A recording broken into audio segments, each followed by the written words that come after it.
रवि गरीब परिवार का एक बेरोजगार युवक नौकरी की तलाश में किसी दूसरे शहर जाने के लिए रेलगाड़ी में सफ़र कर रहा था। घर में कभी कभार ही सब्जी बनती थी, इसीलिए उसने रास्ते में खाने के लिए सिर्फ रोटियां ही रखी थी।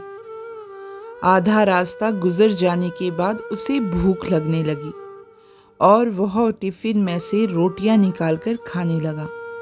उसके खाने का तरीका कुछ अजीब था।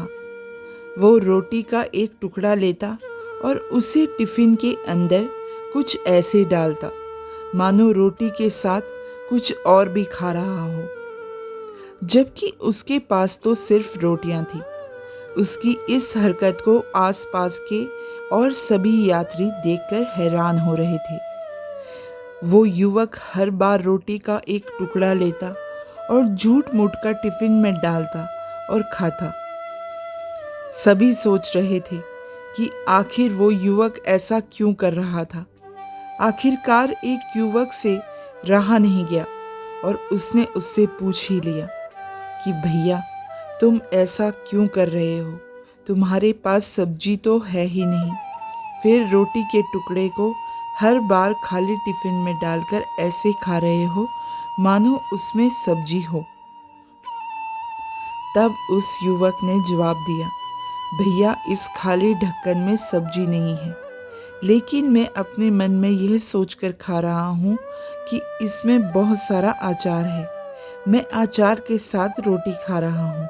फिर व्यक्ति ने पूछा, खाली ढक्कन में अचार सोचकर सूखी रोटी को खा रहे हो तो क्या तुम्हें अचार का स्वाद आ रहा है?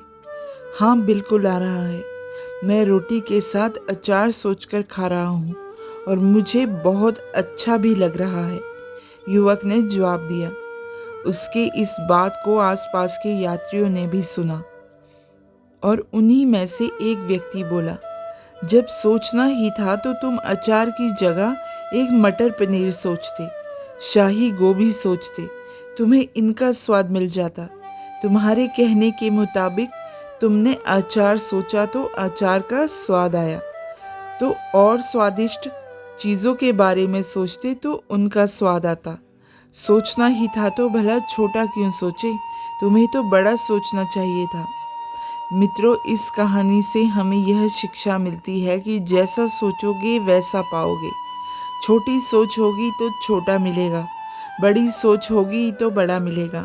इसीलिए जीवन में हमेशा बड़ा सोचो, बड़े सपने देखो तो हमेशा बड़ा ही पाओगे। छोटी सोच में भी उतनी ही ऊर्जा और समय खपत होगा जितनी बड़ी सोच में। इसीलिए जब सोचना ही है तो हमेशा बड़ा ही सोचे।